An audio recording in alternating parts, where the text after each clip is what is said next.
Assalamu alaikum dear viewers and well wishers, welcome back to my YouTube channel EGS English by Shahin sir. প্রিয় নবম ও দশম শ্রেণীর শিক্ষার্থী বন্ধুরা, তোমাদের জন্য আজকে আলোচনা হবে ট্যাগ।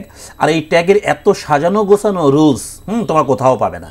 আমি আবারও বলছি, এই রুলসটা এতটাই সাজানো গোছানো যে তোমরা ভিডিওটা শুরু থেকে শেষ পর্যন্ত দেখলে মনে হবে যে না, আসলে এই রুলসটাই তোমাদের জন্য বেস্ট রুলস। মানে ট্যাগে ফুল মার্কস ক্যারি করার জন্য এটার মতো কোনো রুলস আর হতে পারে না। দেখো, আমি সব বাংলা সহ দিয়েছি এখানে। প্রিয় শিক্ষার্থী, তোমরা যারা 2026 সালে এসএসসি দিবে অর্থাৎ দশম শ্রেণীতে রয়েছে তাদের তো ট্যাগ কোশ্চেন রয়েছে দেখো। আর যারা 27 সালে পরীক্ষা দেবে অর্থাৎ নবম শ্রেণীতে রয়েছে তাদের তো 100% রয়েছেই এটা। ওকে, তাহলে শুরু করছি আজকের আলোচনা। তবে আলোচনাটি শুরু করার পূর্বে তোমাদেরকে জানিয়ে রাখা ভালো, তোমরা যারা এখন পর্যন্ত আমার চ্যানেলকে সাবস্ক্রাইব করনি ঝটপট সাবস্ক্রাইব করো, কারণ তোমরা এখানে সবগুলো ক্লাস পাবে ইংরেজির সহ গণিতেরও। গণিত ক্লাসও আজকে থেকে বা কালকে থেকে আপলোড হবে ইনশাআল্লাহ, কাজ চলমান রয়েছে। ওকে প্রিয় শিক্ষার্থী, দেখো ট্যাগ কোশ্চেন। এই ট্যাগ কোশ্চেন যখন আমরা শিখবো না, ট্যাগের কিছু আমাদের জিনিস জানতে হবে। হ্যাঁ, ট্যাগ কোশ্চেনটা কি? কথোপকথনের সময় বাক্যের শেষে যে একটি সমর্থন সূচক প্রশ্ন সংযোগ করা হয় তাই ট্যাগ কোশ্চেন। তার মানে এটা কি সমর্থন সূচক?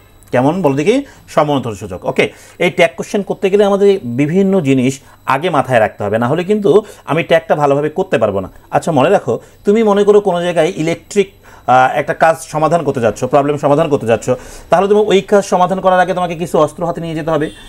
যেমন হচ্ছে টেস্টার নিতে হবে, প্লাস নিতে হবে, টেপস নিতে হবে, ইত্যাদি ইত্যাদি বিষয়গুলো তোমার হাতে নিয়ে যেতে হবে। এখন দেখা গেল তোমার হাতে টেস্টার নেই, তুমি কারেন্টে হাত দিবা, ভুল করেও কখনো দিবা না, তাই না? ঠিক তেমনই যে কোনো একটা গ্রামার শেখার আগে ওটার অস্ত্রগুলো তোমাকে কালেক্ট করতে হবে। অস্ত্রগুলো কী কী আমি তোমাদেরকে দেখিয়ে দিচ্ছি। দেখো, প্রথমে আমাকে অক্সিলারি ভার্বটা মুখস্থ রাখতে হবে, সেই সঙ্গে ওই অক্সিলারি ভার্বের শর্ট ফর্ম যেটা হবে সেটা কিন্তু আমাকে জানতে হবে। যেমন অ্যাম নটকে আমি যদি সংক্ষিপ্ত করতে চাই তাহলে হবে আরেন্ট। ওকে, দেখো এটা ভিন্ন জন্য আমি একটু আন্ডারলাইন করে দিয়েছি। ইজ নট কী হবে? ইজেন্ট। দেখো এখানে ইজ নটটা কী হবে বলো দেখি, ইজেন্ট। এই ইজ লেখে কী লেখে? ইজ লেখে এন কমা টিটা একদম গায়ের সঙ্গে হবে, কোনো গ্যাপ করা যাবে না, এরকম হবে। হ্যাঁ, কেউ যদি এন কমা টিটা এন ও টি লেখে নাম্বার কিন্তু পাবে না, বুঝতে পারছো? আবার দেখো, আর নট কী হবে? আরেন্ট। ওয়াজ নট কী হবে? ওয়াজেন্ট। ওকে, ওয়ার নট কী হবে? Weren't. Just n comma t বসিয়েছি। Have not haven't. Has not কী হবে? হ্যাজেন্ট। হ্যাড নট কী হবে? হ্যাডেন্ট। ডি নট হবে ডোন্ট। ডাজ নট কী হবে? ডাজেন্ট। ডিড নট কী হবে বলো দেখি? ডিডেন্ট। এবার দেখো, ক্যান নট হবে কান্ট। কুড নট কী হবে? কুডেন্ট। শ্যাল নট কী হবে? শান্ট। শুড নট কী হবে? শুডেন্ট। ওকে, উইল নট কী হবে বলো তো? ওন্ট। এটা কিন্তু ব্যতিক্রম, এই জন্য আমি কালার করে দিয়েছি। দেখো, উইল নট কী হবে? ওন্ট। শ্যাল নট কী হবে? শান্ট, একদম ব্যতিক্রম। ক্যান নট কী হবে? কান্ট, ব্যতিক্রম। তবে ব্যতিক্রম আমরা কয়টা পেলাম এখন পর্যন্ত? 1 2 3 4টি। সো এই 4টি যদি ভালো করে মুখস্থ করা যায়, বাকিগুলো আমরা অটোমেটিক্যালি পেরে যাব। মে নট কী হবে? মেইন্ট। মাইট নট কী হবে? মাইটেন্ট। মাস্ট নট কী হবে? মাস্টেন্ট। নিড নট কী হবে? নিডেন্ট।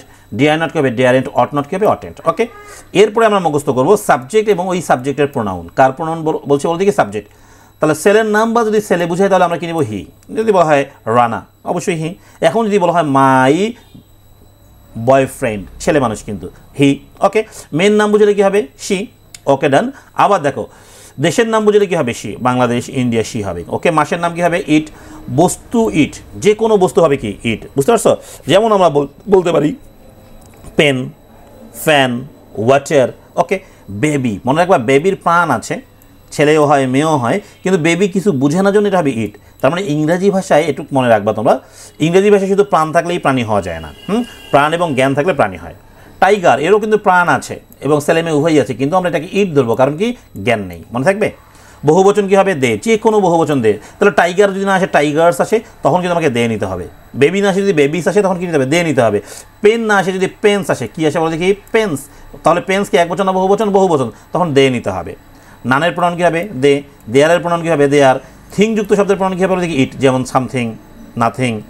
আচ্ছা, বডি যুক্ত শব্দের প্রণাম কী হবে? দে। যেমন এভরিবডি, নো বডি, সামবডি। আমি একটা উদাহরণ দিয়ে রেখেছি। ওকে, ইউ যুক্ত শব্দের প্রণাম হবে ইউ। যেমন all of you, some of you. পরীক্ষা আসতে পারে অল অফ ইউ, তাহলে অল অফ ইউ এর প্রণাম কী নিবা তুমি? ইউ নিবা। আস যুক্ত শব্দ যেমন সাম অফ আস, তাহলে সাম অফ আস আসলে কী নিবা? উই।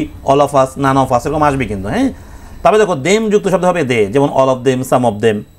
আল্লাহ বা গড আসলে হবে হি, তবে এইসও বড় হাতের হবে, ইও বড় হাতের হবে। ওয়ানের প্রণাম হবে হি অথবা ওয়ান। আর দিস বা দ্যাটের প্রণাম কী হবে? ইট। দিস বা দোজের প্রণাম কী হবে বলতে কি? দে। মনে থাকবে, দিসের প্রণাম কি? ইট। দ্যাটের প্রণাম কি? ইট। দিস বা দোজের প্রণাম কি? দে। এগুলো ভালো করে মুখস্থ করতে হবে। এগুলো মুখস্থ করে তুমি পরের পার্টটাতে যাবে। জাহাজের নাম, পাহাড়ের নাম, হ্যাঁ, গ্রহের নাম, সাগরের নাম, নদীর নাম, তারপরে the sun, the moon, the earth ইত্যাদির প্রণাম কী হবে? শি। মনে রাখবা। আচ্ছা বলতে কি? শিপ। শিপ মানে কি? জাহাজ। এটা কিন্তু আমি প্রণাম দিয়েছি ইট। কেন বলো তো ইট দিয়েছি? কারণ এই শিপ মানে হলো কারণ মনে রাখবে এই শিপ মানে হলো জাহাজ, কিন্তু এটা জাহাজের নাম নয়। তাহলে জাহাজের নাম হিসেবে কী হতে পারে, যেমন টাইটানিক, দেখছো সি মানে সমুদ্র, এখন সি মানে সমুদ্র, সমুদ্রের কোনো নাম নয়। কিন্তু এখন যদি আসতে বে অফ বেঙ্গল, তাহলে কিন্তু আমি ভাবতাম যে ওটা সি হবে, বুঝতে পারছো। যে কোনো প্রোনাউন কী হবে, হি, যে কোনো প্রোনাউন কী হবে, হি। এখন যে কোনো প্রোনাউন কেমন করে চিনবো, দেখো এইটা কিন্তু আমাদের প্রোনাউনের লাইন, এইটা প্রোনাউনের লাইন না, এই লাইনে যারা যারা রয়েছে এগুলো সবগুলো কিন্তু প্রোনাউন। প্রিয় শিক্ষার্থী, এই নোটসটি তোমরা কিন্তু তোমাদের করে নিতে পারবে। হ্যাঁ, এই নোটসটি তোমরা তোমাদের করে নিতে চাইলে অবশ্যই স্ক্রিনে দেখানো নাম্বারে যোগাযোগ করো। আমি তোমাদের এরকম স্পেশাল নোটস বানিয়েছি সব ইজি করে। ওকে, এই নোটসগুলো তোমরা নিতে পারবে এবং অর্ধবার্ষিক পরীক্ষা বন্ধু যত নোটস প্রয়োজন পড়বে সবগুলো নিতে পারবে আমার কাছ থেকে মাত্র 500 টাকার বিনিময়ে এই স্পেশাল নোটসগুলো। সেই সঙ্গে বলে রাখা ভালো, এসএসসি প্রস্তুতি ব্যাচে তোমাদের ভর্তি চলছে ইংলিশ ব্যাচে। ওকে, এটার ভর্তি ফি হলো 500 টাকা এবং মাসিক বেতন হলো 500 টাকা। এবার দেখবো আমরা নাবোধক চেনার উপায়। কোনো বাক্যে নো বা নট থাকলে তো নাবোধক হবে, hardly, scarcely, seldom, often, never, little, few, rare, ware, too, none, neither, এগুলো সব নাবোধক শব্দ। এগুলো দেখতে ভদ্রলোক হতে পারে কিন্তু অরিজিনালি এগুলো বেয়াদব। যেমন সিলডমটা দেখে কোনোভাবেই তোমার কি নাবোধক মনে হয় না, তারপরেও কি এটা নাবোধক। ওকে, এবার রুলস দেখো কি বলছে, হাবোধক থাকলে নাবোধক করতে হবে। তার মানে এই জিনিসগুলো না জানলে কিন্তু হবে না। আবার নাবোধক থাকলে কি করতে হবে, হাবোধক করতে হবে। সো এই জিনিসগুলো তোমাকে আগে মুখস্থ করতে হবে। তাহলে প্রিয় শিক্ষার্থী দেখো, এটা বুঝে গেছি আমরা যদি প্রশ্নটা হাবোধক হয় উত্তরটা নাবোধক করতে হবে। ওই যে আমরা শুরুতে দেখছিলাম সাহায্যকারীভাবে সংক্ষিপ্ত রূপ কীভাবে নিতে হবে, আর নাবোধক হলে কী করতে হবে, হাবোধক করতে হবে। আমাদের এখানে দেখো রুল আমি মোট 4টা পড়াবো। কয়টা, 4। এ দেখো 1 নাম্বার, এরপরে চলে যাব একটু পরে দেখাই তোমাদেরকে নাম্বার 2 আসবে, এই যে অনেক কম, আমি এই যে নাম্বার 2 2 নাম্বার, এরপরে হবে নাম্বার 3 3 নাম্বার, এরপরে হবে নাম্বার 4। এই যে মাত্র 4টা রুলস। ওকে, 4টা রুলস শিখলেই তুমি কিন্তু 100% ট্যাগে ফুল মার্কস ক্যারি করতে পারবে। ওকে, সো আজকেই তোমাদের ভিডিওটা আমি বড় করছি না, মাত্র রুল নাম্বার 1 বুঝিয়ে দিচ্ছে। ওকে, আর তোমরা কমেন্ট যত বেশি তাড়াতাড়ি করবে, যত বেশি কমেন্ট আসবে তত তাড়াতাড়ি তোমরা পরবর্তী রুলসের ক্লাসগুলো পেয়ে যাবে, বুঝতে পারছো। দেখো প্রথমে কি নিতে হবে, সাহায্যকারী ভার্ব নিতে হবে। ওকে, তারপরে নট প্রয়োজন হলে, নটটা কেমন নট, সংক্ষিপ্ত নট, ভালো করে দেখো কেমন নট, সংক্ষিপ্ত নট প্রয়োজন হলে। তারপর নিব আমরা সাবজেক্টের প্রোনাউন, কার প্রোনাউন নিব, সাবজেক্টের, অবজেক্টের প্রোনাউন কিন্তু কখনো নয়। এবার দেখো রাজু, আচ্ছা Rasu is a good student. Okay, এখানে দেখো Rasu is a good student বা Raju is a good student, যে কোনো একটা দিই আমরা। যদি বলো এখানে অক্সিলারি ভার্ব কি আছে, ইজ, তাহলে সাহায্যকারী ভার্বটা আমরা আগে নিতে হবে। এবার দেখবো এখানে কোথাও কি নট আছে, বলো, যেহেতু কোথাও নট নাই তাহলে সংক্ষিপ্ত করে নটও নিতে হবে। সো সহজ করে আমরা যদি উত্তরটা আমি আরেকবার দেখাই, যেহেতু এখানে ইজ সাহায্য অপশনে ইজ নিলাম, কোথাও নট না থাকার কারণে সংক্ষিপ্ত করে কিনলাম, নটও নিলাম, ইজেন্ট। এবার রাজু কি ছেলে নামে, ছেলে, ছেলে হলে হি, শেষে একটা কোশ্চেন মার্ক দিব, অ্যান্সার শেষ। এবার দেখো সুবহা ওয়াজ পোর। এখন দেখো সুবহা ওয়াজ পোর, এই বাক্যে সাহায্যকারী ভার্ব কি আছে, ওয়াজ, তাহলে সবার আগে কি নিতে হবে, ওয়াজ। আমি অ্যান্সার করে রাখছি, আরও বোঝাচ্ছি। ওকে, এবার দেখো এখানেও কোথাও নট নাই, সুবহা ওয়াজ পোর, এখানে কোথাও নট আছে নেই, যেহেতু নট নেই তাই সংক্ষিপ্ত করে নিব নট। ওকে, তারপর এই সুবহার প্রোনাউন কী হবে, মেয়ে মানুষ, তাহলে কী হবে, শি, কোশ্চেন মার্ক দিয়ে দিব, ডান। এবার দেখো number 3, the man does not follow the rules, এইখানে সাহায্য ভার্বটা কি আছে বলতে কি, ডাজ, তাহলে আমি সবার আগে কি নিব, ডাজ নিব। কি নিব সবার আগে, ডাজ, এই যে নিয়ে নিলাম ডাজ, নিয়েছি। ডাজ নেওয়ার পর দেখবো এই বাক্যে কিন্তু আমাদের নট আছে, দেখো এই যে নট আছে, যেহেতু এই বাক্যে নট আছে তাহলে উত্তরের নট নেওয়া যায় না। ওকে, তাহলে এবার দ্য ম্যান, ছেলে নামে, দ্য ম্যান তো অবশ্যই ছেলে মানুষ, তাহলে কি হবে, হি, ডাজ হি, কোশ্চেন মার্ক দিব, অ্যান্সার শেষ। দেখো তাই করেছি না আমি। এভরিবডি ইজ ডান্সিং, ভালো করে দেখো, এভরিবডি ইজ ডান্সিং, এখানে অক্সিলারি ভার্বটাকে ইজ, তাহলে ইজ আসছে, আমি কিন্তু আর নিয়েছি, বুঝো ব্যাপারটা, আসে ইজ, আমাদের নেওয়ার কথাও কিন্তু ইজ। ওকে, নিলাম, আপাতত ইজ নেই, একটু বুঝাই তোমাদেরকে। হ্যাঁ, দেখো ইজ নেওয়ার পর দেখলাম এইখানে কোথাও নট নাই, তাহলে নটও নিতে হয়, ইজেন্ট নিলাম। এইবার দেখো এভরিবডি, বডিযুক্ত শব্দের প্রণয়ন কী হবে, দে, আমার কিন্তু সূত্রে দেওয়া ছিল, স্পষ্ট করে দেওয়া ছিল। হ্যাঁ, বডিযুক্ত শব্দের প্রণয়ন কী হবে, দে, এই যে দেখো বডিযুক্ত শব্দ কী হবে, দে। ওকে, তাহলে এখানে অ্যান্সার আমাদের কী হবে, ইজেন্ট দে। এইবার বলো তো ইজেন্ট যে দে নিলাম, দেটা এক বচন না বহু বচন, দে কিন্তু বহু বচন, কিন্তু ইজ কি এক বচন, তাহলে এক বচনের সঙ্গে বহু বচন কখনো রাখা যাবে না। কিন্তু এখানে আমরা জানি ইজের কিন্তু আরও ভাই আছে, কে আছে, এম, ইজ, আর, ওরা 3 ভাই। সো ইজকে পাল্টায় আমি কি বানাবো, আর বানাবো, এই লিখলাম আর এন্ড দে, ডান। তাহলে আশা করছি তোমরা বুঝতে পারছো এখানে কেন ইজ না হয় আর হলো। এবার দেখো there is no water in the pond, এখানে অক্সিলারি ভার্ব কি আছে, ইজ নিলাম, ইজ। ওকে, এখানে কোথাও নট আছে, এই যে নো আছে, তাহলে উত্তরে ন নেব না, বা না বোধক থাকার কারণে উত্তরে নট নিলাম না। এবার দেয়ারের প্রণয়ন কী হবে, দেয়ার, আমাদের কাজ কিন্তু মোটামুটি হয়ে গেল। দেখো প্রিয় শিক্ষার্থী তোমরা কি এটা বুঝতে পারতেছো। এবার দেখো most of the students who fail in English don't have a strong foundation on grammar. দেখো এই যে বাক্যটা আছে, এই বাক্যে কিন্তু অনেক বড় বাক্য। হ্যাঁ, এই বাক্যে আমরা কিন্তু একটা সাহায্যকারী ভাবে পেয়েছি, ডন্ট, পাইনি, তাহলে ডন্টের সাহায্য ভাবটা কি, ডু নিলাম, কোথাও নট ফট আছে, এইখানেই তো নট আছে, তাই উত্তরে নট নেওয়া যাবে না। মোস্ট অফ দ্য স্টুডেন্টস, এটা বহু বচন, তাহলে কি হবে, দে। ক্লিয়ার, বুঝতে পারছো?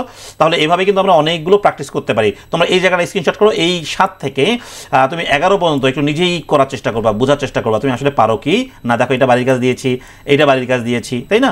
এবার দেখো, তাহলে আমরা যদি একটু নিচের দিকে যাই, তোমরা যারা এই শিটটা কালেক্ট করবে তাদেরকে বলে দিই এইগুলো কিন্তু সব বোর্ড কোশ্চেন এবং সাজেশন, এর বাইরে কোশ্চেন হওয়ার কোনো সেন্স নেই। দেখো এইখান থেকে আমরা যখন প্র্যাকটিস করতে যাব তখন আমরা পারবো কিনা সেটাই হলো মূল কাজ।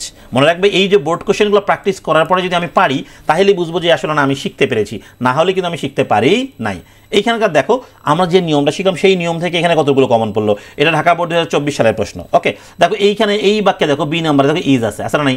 তার মানে আমরা সাহায্যকারী ভাব যেগুলোতে আছে সেগুলো শিখলাম আজকে। তাহলে এখানে ইজ থাকার কারণে আমি সবার আগে কি নিব? ইজ নিব। এখন দেখো নটও আছে, তাহলে উত্তরে নট নিব না, ইজ। এবার মানিটা কি? ব্যক্তি না বস্তু? এটা অবশ্যই বস্তু, তাহলে কি হবে? ইট। এই অ্যান্সার হয়ে গেলো ইট। বুঝতে পারছো? আবার দেখো money can hardly bring happiness, এখানে ক্যানটা হলো আমাদের সাহায্যকারী ভার্ব, নিলাম ক্যান। এই হার্ডলিটা নাবোধক শব্দ। দেখো আমি শুরুতেই লিখে দিয়েছিলাম এখানে তোমাদেরকে, হ্যাঁ আমি বলছিলাম না অস্ত্রগুলো আগে সংগ্রহ করতে হবে তোমাদেরকে, না হলে কিন্তু পারবে না কখনো তুমি। ওকে, দেখো এখানে নাবোধক শব্দ কিন্তু হার্ডলি আছে, এই যে দেখো হার্ডলি আছে, আসলে নাই। যেহেতু হার্ডলি আমার নাবোধক শব্দ তাই আমাকে কি করতে হবে? এখানে উত্তর আর নট নেওয়া যাবে না। ওকে, বুঝতে পারছো ব্যাপারটা? তাহলে আমি এখানে ক্যান নিলাম। আচ্ছা, এবার দেখো হার্ডলি থাকার কারণে নট নিলাম না, মানির পরিমাণ কী হবে? ইট। তাহলে এইভাবে দেখো তোমাকে যতগুলো উদাহরণ আমি দিয়েছি এখানে, হ্যাঁ এর বাইরে তো প্রশ্ন হবেই না। ওকে, আর এগুলো তুমি যদি প্র্যাকটিস করতে পারো, বাংলা সহ একটু দেখতে পারো, তাহলে তোমার ট্যাগটা একদম ক্লিয়ার হয়ে যাবে। The habit of reading is good, তাহলে ইজ হলো সাহায্য আপনি নিলাম ইজ, কোথাও নট নাই তাই নিলাম নট। ইজ ইন্ট হ্যাবিট মানে কি? অভ্যাস, এটা বস্তু, তাহলে কি হবে? ইট। ওকে, পড়ার অভ্যাস ভালো, তাই না? উত্তরে কি বলেছে? তাই না। মানে আমাকে সবসময় সম্মতি দিতে হবে। কী দিতে হবে? সম্মতি, মানে সম্মতি সূচক প্রশ্ন করতে হবে এখানে। কি কথাটা বুঝতে পারছি? প্রিয় শিক্ষার্থী, তোমরা যারা আমার এই ভিডিওটি শুরু থেকে শেষ পর্যন্ত দেখলে তোমাদের সবাইকে আমি অসংখ্য ধন্যবাদ জানাচ্ছি। ওকে, সেই সঙ্গে এই ভিডিওটি শেয়ার করবে এবং কমেন্ট সেকশনে কমেন্ট করবে যারা যারা 2 নম্বর 3 নম্বর ও 4 নম্বর রুলসগুলো, মানে বাকির যে রুলসগুলো রয়েছে সেগুলোর ভিডিও চাও। এবং 1 নম্বর রুলসের কিন্তু আরও কিছু পার্ট বাকি থাকলো যদি অক্সিলারি ভার্ব না থাকে। হ্যাঁ কি বলছি? যদি কোনো অক্সিলারি ভার্ব না থাকে, দেখো প্রশ্নে যদি কোনো অক্সিলারি ভার্ব না থাকে মেইন ভার্বের প্রেজেন্ট ফর্ম থেকে ডু নিতে হবে, এস বাই এর যুক্ত থেকে কি ডাজ নিতে হবে, আর পাস্ট ফর্ম থেকে ডিড নিতে হবে। এইটা বুঝাবো আমি আগামী দিন থেকে। ওকে, তোমরা যারা আমার ভিডিওটি দেখলে অবশ্যই ভিডিওটি শেয়ার করো এবং কমেন্ট করো যে স্যার সেকেন্ড ক্লাস চাই। প্রিয় শিক্ষার্থী, আজকের মতো এখানেই বিদায় নিচ্ছি। সবাই ভালো থাকবে। আল্লাহ হাফেজ।